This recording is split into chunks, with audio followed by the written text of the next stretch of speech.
Welcome to Samba Samba. Enjoy the video. In this video, I will show you how to make a crab hook.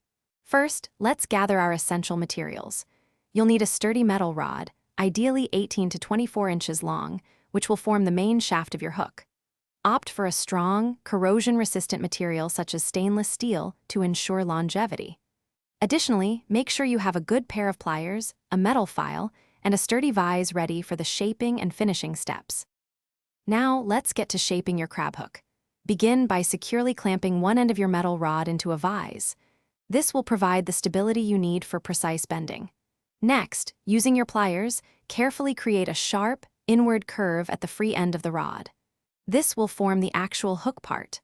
Finally, bend the opposite end of the rod into a comfortable handle shape, ensuring a good grip for future use.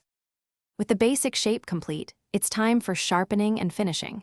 Use your metal file to carefully sharpen the hook's tip to a fine point.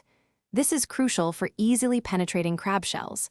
Next, go over the entire hook, including the handle, with the file to smooth out any rough edges or burrs. This prevents injury and makes the hook safer to handle. For extra comfort, you might consider adding a rubber or tape grip to the handle. Before heading out, it's vital to test your newly made crab hook. Check its overall strength and the sharpness of the tip on a practice surface, like a piece of wood, to ensure it's ready for action.